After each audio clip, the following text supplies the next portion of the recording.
আজকে আলোচনা করব স্পিড অ্যান্ড ভেলোসিটি, দ্রুতি এবং বেগ নিয়ে। তো দ্রুতি এবং বেগ আলোচনা করার আগে আমাদের অতিক্রান্ত দূরত্ব এবং সরণ। অতিক্রান্ত দূরত্ব, যার ইংরেজি হলো ডিস্টেন্স ডিস্টেন্স আর সরণ, যার ইংরেজি হলো ডিসপ্লেসমেন্ট।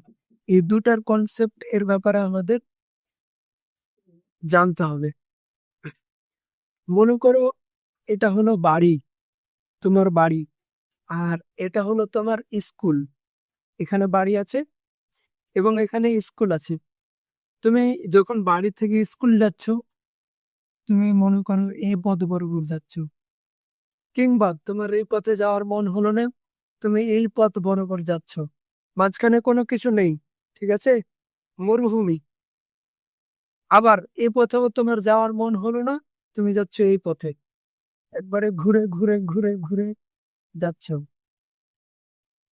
তাহলে এই যে পথটা আছে, ধরে নেওয়া হলো এটা হলো 5 কিলোমিটার, আর এটা তুমি ঘুরে গিয়েছো, তো এটার দৈর্ঘ্য ধরে নাও 7 কিলোমিটার। আর এটা তুমি অনেক ঘুরে গিয়েছো, এটার দৈর্ঘ্য হলো 10 কিলোমিটার। তাহলে তুমি যখন প্রথমে এই অবস্থানে ছিলে, এটা হলো তোমার প্রাথমিক অবস্থান, এবং তুমি যখন স্কুলে গিয়ে পৌঁছে গিয়েছো, তখন স্কুলের অবস্থানটা হলো তোমার জন্য অন্তিম অবস্থান।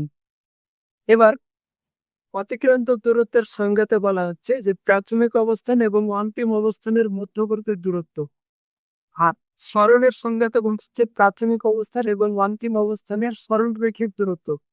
দুটো সংজ্ঞার মতো পার্থক্য কি? এখানে শুধু মধ্যবর্তী দূরত্ব বলছে, মানে যে কোনো দূরত্বের কথা বলছে, কিন্তু সরণের ক্ষেত্রে শুধুমাত্র সরলরৈখিক দূরত্বের কথা বলা হচ্ছে। যদি তুমি এখানে বলো যে অতিক্রান্ত দূরত্ব কোনটা, তাহলে এই যে 7 কিলোমিটার হবে, এটা অতিক্রান্ত দূরত্ব। 10 কিলোমিটার হবে, এটা অতিক্রান্ত দূরত্ব। এবং এই যে 5 কিলোমিটারটা আছে, এটা হলো সরণ, কারণ সরণের সংজ্ঞাতে বলছে প্রাথমিক অবস্থান এবং অন্তিম অবস্থানের সরলরৈখিক দূরত্ব। তাহলে 5 কিলোমিটার হলো এখানে তোমার ক্ষেত্রে সরণ। এবার যখন অতিক্রান্ত দূরত্বের কথা বলা হচ্ছে, তখন যেটা দিক সেটা পরিবর্তন হচ্ছে। প্রথমে তুমি যাচ্ছ এই দিকে, তারপরে তুমি যাচ্ছ এই দিকে, তারপরে আবার ওই দিকে, আবার এই দিকে, মানে তোমার দিক বারে বারে পরিবর্তন হচ্ছে। ওই জন্য বলা যায় যে অতিক্রান্ত দূরত্ব দিকের উপরে নির্ভর করে না। কিন্তু যখন সরণের কথা আসছে, তখন সরণের দিকটা নির্ভর করছে অন্তিম অবস্থানের দিকে। যেহেতু এটা দিকের উপরে নির্ভর করছে, ওই জন্য এই যে সরণ আছে, সেই সরণ হলো ভেক্টর রাশি। ভেক্টর রাশি অর্থাৎ এর মাত্রা এবং দিক দুই থাকবে। এবার যদি এরকম হয় যে কোনো একটা বস্তু গতি এই যে এখান থেকে শুরু হয়ে আবার এখানে এসে শেষ হয়ে গেল, অর্থাৎ বৃত্তাকার। মনে করো তুমি এটা 100 মিটার দৌড়াচ্ছ বৃত্তাকার পথে, এখান থেকে শুরু করেছো আবার এখানে এসে শেষ হয়ে গেল। তাহলে যেটা প্রাথমিক অবস্থান, সেটাই অন্তিম অবস্থান। প্রাথমিক অবস্থান এবং অন্তিম অবস্থানের মধ্যবর্তী যেহেতু কোনো দূরত্ব নেই, ওই জন্য ক্ষেত্রে তোমার সরণ হবে 0। কিন্তু তুমি যে পথটা দৌড়িয়েছো, সেই পথটা হলো তোমার অতিক্রান্ত দূরত্ব। এই পথটা মনে করে নাও হলো 100 মিটার। তাহলে তোমার অতিক্রান্ত দূরত্ব হলো 100 মিটার, কিন্তু তোমার যেটা হম সরণ সেটা হলো 0। অর্থাৎ সরণ 0 হতে পারে, কিন্তু অতিক্রান্ত দূরত্ব কখনোই 0 হবে না যদি বস্তু গতিশীল থাকে। এবার আমাদের নেক্সট টপিক হবে, আগে একটা নিউমেরিক্যালস দেখে নেব, তারপর তখন এর ব্যাপারে আরো আলোচনা করব। মনে করো এটা একটা অক্ষ আছে, এটা এক্স আর এটা হলো ওয়াই, দুটা অক্ষ আছে। এবার তুমি কি করলে, এই মূল বিন্দু থেকে যাত্রা শুরু করলে এবং এক্স অক্ষ বরাবর তুমি গেলে 3 মিটার, এবং এখানে আসার পরে তুমি আবার ওয়াই অক্ষ বরাবর যেতে শুরু করছো, ওয়াই অক্ষ বরাবর তুমি গেলে 4 মিটার এইদিকে। এবার তুমি মোট কত পথ অতিক্রম করলে? 4 + 3, মোট 7 কিলোমিটার। এই 7 কিলোমিটার পথ তুমি যে অতিক্রম করলে, এটা হলো তোমার অতিক্রান্ত দূরত্ব। এটা হলো অতিক্রান্ত দূরত্ব। এবার তুমি যদি বলো যে সরণ কত, তাহলে সরণ বের করার জন্য তোমাকে কি করতে হবে? প্রাথমিক অবস্থান এবং অন্তিম অবস্থানে সরল রৈখিক দূরত্ব, সরল রৈখিক দূরত্ব, অর্থাৎ এই রেখাটার দূরত্ব নিতে হবে। এবার তুমি যদি পিথাগোরাসের উপপাদ্য যদি ব্যবহার করো এখানে, তাহলে এই এই বিন্দুটা মনে করো এই, বি আর এটা হলো সি। তাহলে এখানে এ সি সমান সমান root over A B square plus BC square সমান সমান তুমি এক্ষেত্রে মান পাবে 5, অর্থাৎ এটা হচ্ছে 5 মিটার। ও সরি, কিলোমিটার দিয়ে বেশি ছিল, এটা হলো 5 মিটার। তাহলে এই যে 5 মিটারটা হলো, এই 5 মিটারটা হলো তোমার জন্য সরণ। সরণ বের করার জন্য আমরা এখানে পিথাগোরাসের উপপাদ্য ব্যবহার করলাম। এক্স অক্ষ বরাবর সরণ তার স্কোয়ার প্লাস ওয়াই অক্ষ বরাবর সরণ তার স্কোয়ার করে। এবার যদি আর একটা অক্ষ থাকতো জেড অক্ষ, তাহলে এক্ষেত্রে আমাদের জেড অক্ষ বরাবর সরণ তার স্কোয়ারে নিতে হতো রুটের ভিতরে। এরকম ভাবে সরণের মান বের করা হয়। এবং এই যে কোণটা আছে, এই কোণের মান যদি থিটা হয়, তাহলে এই থিটা সমান, থিটার জন্য লেখা যায় ট্যান থিটা সমান সমান লম্ব বাই ভূমি, লম্বের মান কত বিসি, বিসি বাই এবি। এখান থেকে লেখা যায় theta equal to tan inverse BC by AB, বা বা লেখা যায় ট্যান ইনভার্স এক্স অক্ষ, সরি ওয়াই অক্ষ বাই ভূমি অক্ষ বাই এক্স অক্ষ।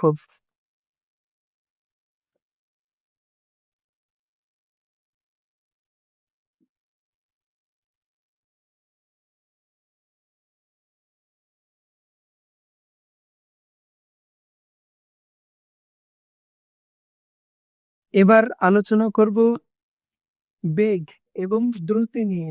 দুটো, একটা হলো বেগ যার ইংরেজি হলো ভেলোসিটি, আর আরেকটা হলো দ্রুতি যার ইংরেজি হলো স্পিড। স্পিড যখন সময়ের সাপেক্ষে সরণের হার বিবেচনা করা হয় তখন সেটাকে বলা হয় বেগ। ওই জন্য বেগ সমান সমান লেখা যায় সরণ বাই সময়। আর যখন সময়ের সাপেক্ষে অতিক্রান্ত দূরত্বের হারকে বিবেচনা করা হয় তখন সেটাকে বলা হয় দ্রুতি। তাহলে দ্রুতি সমান সমান লেখা যায় অতিক্রান্ত দূরত্ব বাই সময়। এবার যেহেতু সরণ শূন্য হতে পারে তাই বেগও শূন্য হতে পারে, কিন্তু গতিশীল বস্তুর অতিক্রান্ত দূরত্ব যেহেতু শূন্য হতে পারে না, ওই জন্য দ্রুতির মান কখনোই শূন্য হতে পারে না। তাছাড়া সরণ যেহেতু ভেক্টর রাশি, ওই জন্য বেগ হলো ভেক্টর রাশি, কিন্তু অতিক্রান্ত দূরত্ব ভেক্টর রাশি না হয়ে স্কেলার রাশি হওয়ার কারণে দ্রুতিও হলো স্কেলার রাশি।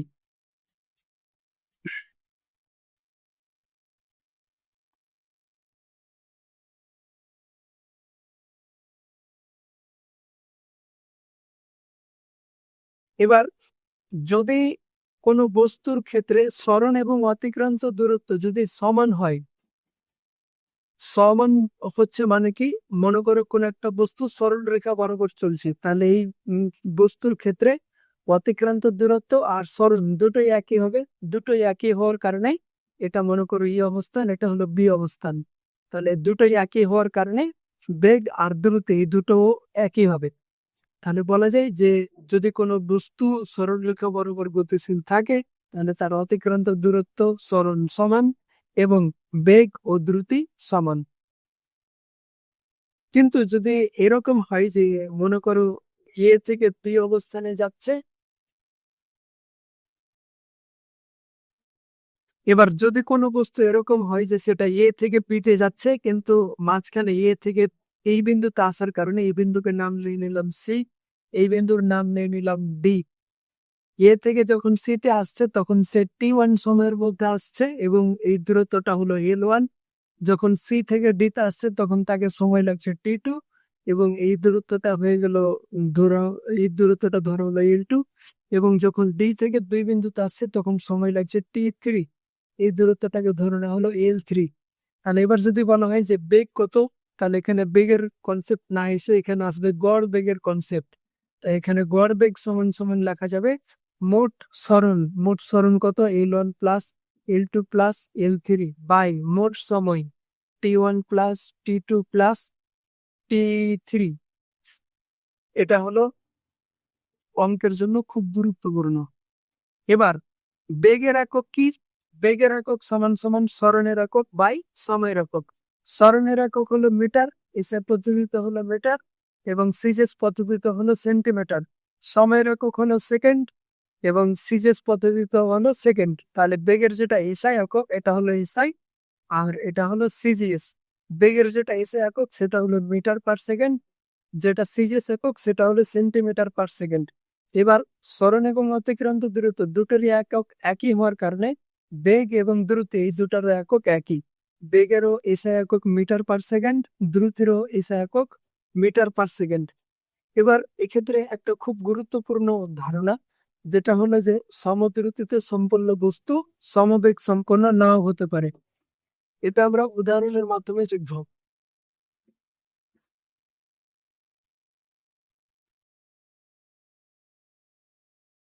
মনে করুন কোন একটা বস্তু বৃত্তাকার পথ বরাবর ঘুরছে, বৃত্তাকার পথ বরাবর ঘুরে আবার সেই পুরো আগের অবস্থানেই প্রাথমিক অবস্থানে চলে এলো।